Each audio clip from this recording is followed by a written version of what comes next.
Assalamualaikum warahmatullahi wabarakatuh. Di sini saya akan bahas tentang pendekatan metode perturbasi, metode variasi, dan self-consident field apart Hartree Frog method dalam menyelesaikan persamaan Schrödinger untuk atom berelektron banyak. Sebelumnya, izinkan saya memperkenalkan diri. Nama saya Dini Cahyani dengan kelas 5A, Pendidikan Kimia dengan NPM 2013023019. Topik yang akan saya bahas ada 3 bagian, yaitu metode perturbasi dengan contoh soalnya, yang kedua ada metode variasi dengan contoh soalnya, dan yang ketiga ada self-consistent field approach dengan contoh soalnya. Oke, yang pertama adalah metode perturbasi. Nah, metode perturbasi ini biasanya disebut dengan metode gangguan. Nah, metode perturbasi ini merupakan metode yang terdiri dari tahap pengabaian bentuk atau suku dari persamaan yang dianggap gangguan kecil terhadap persamaan yang dapat diselesaikan secara eksak dan menentukan apakah persamaan tanpa gangguan itu juga disebut dengan gangguan hitung. Nah, teori perturbasi ini untuk mendekati persamaan Schrödinger dengan atom helium yang tidak dapat diselesaikan secara analitik dengan berfokus pada tolakan kolom yang membuatnya berbeda dari persamaan Schrödinger sederhana. Istilah tolakan elektron-elektron dikonseptualisasikan sebagai koreksi atau gangguan kehamiltonian yang dapat diselesaikan dengan tepat, yang disebut dengan Hamiltonian ordinal. Istilah perturbasi mengoreksi Hamiltonian sebelumnya agar sesuai dengan masalah yang baru. Nah, ide dari teori perturbasi ini adalah perbedaan antara Hamiltonian referensi dan Hamiltonian eksak dapat dipandang sebagai perturbasi. Bisa dilihat ya, itu H topi sama dengan H0 H topi plus H1 H topi. Nah, dari persamaan ini, H topi 0 adalah bagian yang tidak dapat diganggu dan merupakan bagian yang telah diketahui dari penyelesaian persamaan Schrödinger secara eksak. Sedangkan H topi 1 adalah bagian yang diganggu. Nah, metode perturbasi ini umumnya menghitungkan korelasi elektron. Psi sama dengan Psi0 plus delta C itu merupakan fungsi gelombang terganggu. Kemudian ada E sama dengan E0 plus delta E itu merupakan energi terganggu.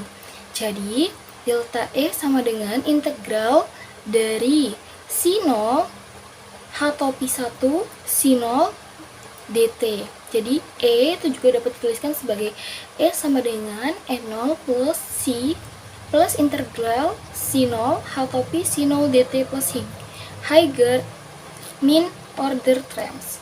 Ini adalah contoh soal metode perturbasi. Tentukan koreksi orde ketiga terhadap energi terperturbasi. Ini kita menggunakan rumus E M3 sama dengan sigma sampai K H2 H pangkat 2 MK per E0M min E0K.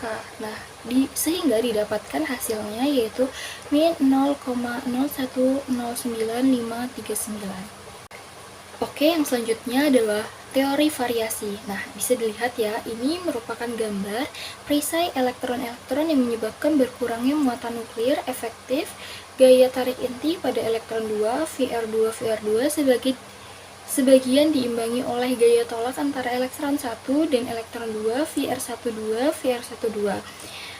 bisa dilihat bahwa daerah dengan kerapatan muatan negatif antara salah satu elektron dan inti positif 2 membuat energi potensial di antara mereka menjadi lebih positif atau mengurangi daya tarik di antara mereka. Kita dapat melakukan perubahan ini secara sistematif menggunakan zeta kurang dari 2 dalam ekspresi fungsi gelombang.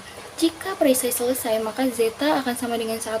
Jika tidak ada pelindung, maka zeta sama dengan 2. Jadi salah satu cara untuk menjelaskan interaksi elektron-elektron adalah dengan mengatakan bahwa itu menghasilkan efek perisai. Perisai tidak nol dan tidak lengkap. Jadi muatan inti efektif adalah antara 1 dan 2. Nah, persamaan Schrödinger ini tidak dapat diaplikasikan pada atom berelektron banyak, sehingga digunakanlah fungsi trivial P dalam ganti persamaan Schrödinger menjadi epsilon P sama dengan integral P bintang H topi P dt per integral dari P bintang P dt. Selanjutnya, epsilon P lebih besar dari atau sama dengan dari epsilon 0. Nah, teori variasi menyatakan bahwa menghitung energi menggunakan fungsi trial epsilon P akan lebih besar daripada keadaan dasar atau E0, epsilon 0. Maka energi sistem yang dihitung dengan fungsi trial memiliki nilai eigen lebih besar daripada energi pada keadaan dasar epsilon 0 atau E0. Sehingga untuk memperoleh nilai yang mendekati energi keadaan dasar atau energi ground state dapat dilakukan dengan cara memvariasikan fungsi trial supaya hasilnya mendekati keadaan transisi atau epsilon P mendekati E0 lalu P mendekati psi 0. Selanjutnya adalah contoh soal dari metode variasi. Nah, contoh soalnya adalah temukanlah nilai keadaan dasar 1 energi dari atom helium menggunakan metode variasi. Bisa dilihat kita dapat menggunakan rumus sehingga didapatkan hasilnya yaitu min 74,8 eV. Materi selanjutnya adalah self-consistent field approach. Metode ini diawali dengan pendekatan Hartree yang memisahkan telakan antara elektron sebagai efek rata-rata. Hartree juga menguraikan bahwa fungsi gelombang atom molekul merupakan produk atau kombinasi pada orbital molekul tanpa memperdulikan prinsip larangan Pauli. Operator Fock, nah ini Fi sama dengan Hi plus sigma dari N per 2 sampai J-1, 2J-K. Kemudian Fock ini memperbaiki fungsi gelombang orbital molekul berdasarkan teori orbital molekul. Maka dari itu, hal ini dapat dituliskan dengan persamaan Hartree-Fock menggunakan determinan, yaitu Pi sama dengan sigma dari N sampai mu 1 C mu. Soal dari self-consistent field approach ini adalah tentukan nilai dari H topinal dengan memisalkan elektron 1 di helium dengan Z sama dengan 2. Dan didapat jawabannya seperti berikut. Demikianlah penyampaian materi dari saya. Mohon maaf apabila ada salah kata. Saya akhiri. Wassalamualaikum warahmatullahi wabarakatuh. Terima kasih semuanya.